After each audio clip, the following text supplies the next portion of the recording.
Welcome to Doug in Exile.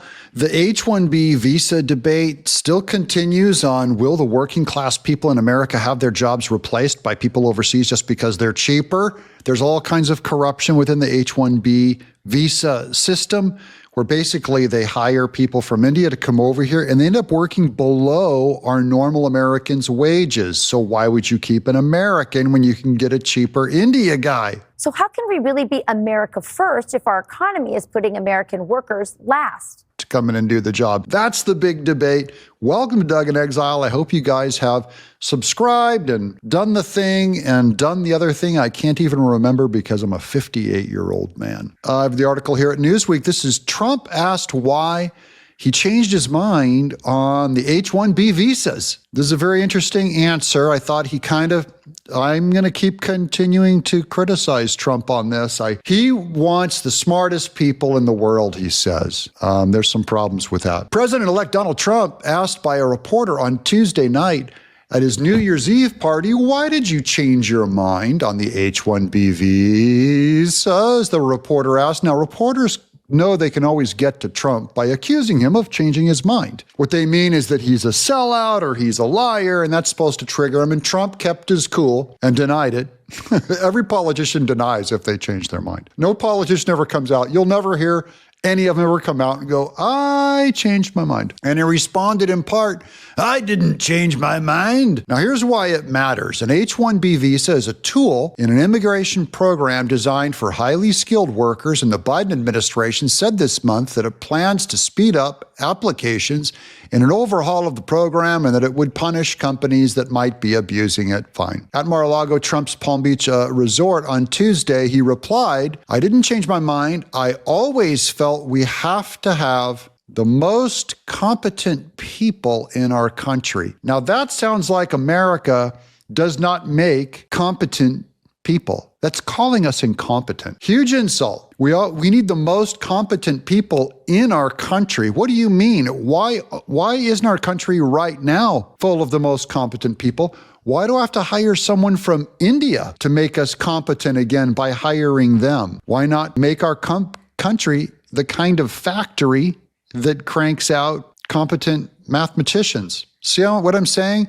There's an implicit kind of non-starter in this for me, because it already thinks that there's only one answer. There's only one answer. If you can't find enough competent workers here, they go, the answer is just get them from over there, from another country. And I just don't buy it.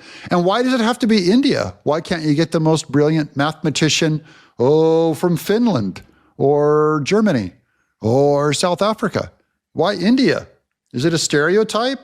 It's almost, that's another thing that bugs me, is it's almost like they're making a racist statement that the Indian DNA produces better mathematicians, which of course is false. Usually brilliance, quickness, hard work isn't something because of your DNA. That's actually a materialist, racist, Darwinist way of thinking that believes we're just machines programmed purely by our cells and our DNA. And I believe the soul and the human mind has a will of its own. And you can actually have a someone with less of a proclivity to be smart, actually work harder and become smarter than someone who's born to be smart and not work on it at all.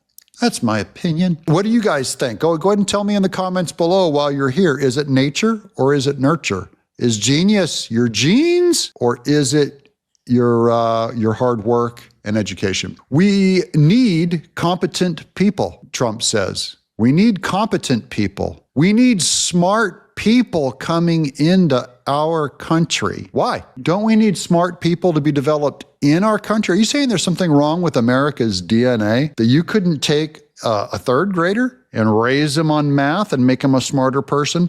Or you couldn't find people in our own communities, even mini cultures within America? You all know about the dragon lady, and the Japanese moms are called dragon ladies that make their kids play violin and piano their whole life, and they come out being amazing, disciplined musicians. Well, I'm sure they're really hard on their kids on math too. We need smart people coming into our country. We need a lot of people coming in. We're going to have jobs like we've never had before.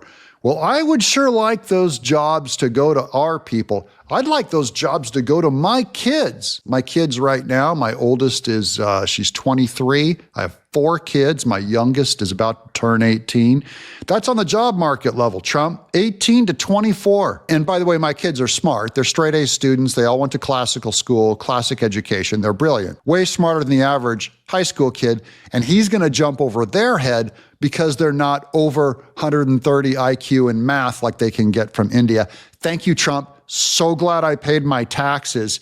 You know, it's a giant burden on my family. And by the way, the soil of this country flows through our blood. We're willing to give our life for the country. That India guy isn't willing to give his life for the country. He wants to get paid a lot of money to do math because he lives in a country that doesn't have as high of a pay. This is outrageous. This is way anti-MAGA. This is absolutely anti-American, especially anti our culture, America's culture. And I'm not talking about white culture, so don't you dare. Although eating hot dogs and, baseball are part of it, but it's also going to church. And that includes our culture, even of some members of the country who we welcome in, who might be Hindus or Muslims. That's not the core religious culture of the country.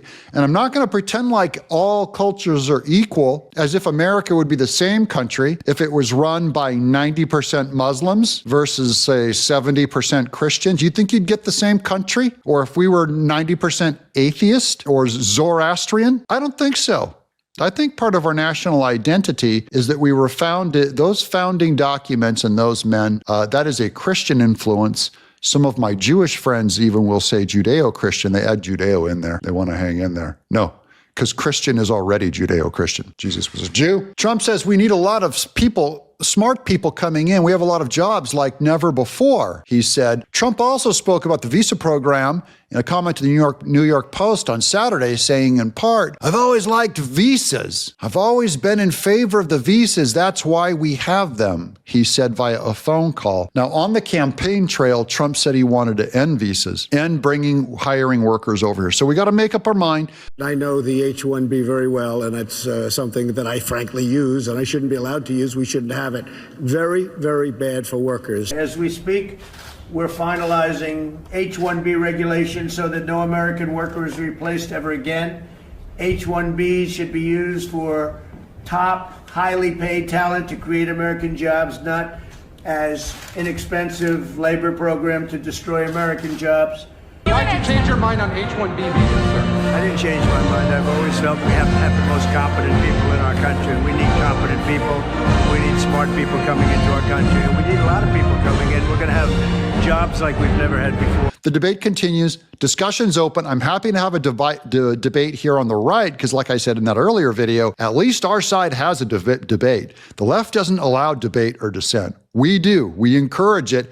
Keep the fight going. Make your best argument in the comments below. If you want to watch more videos from my cool channel, go right here and click a video. It'll really help my channel out a lot if you're a fan. It really is. It's like paying me money. I'm Doug in exile.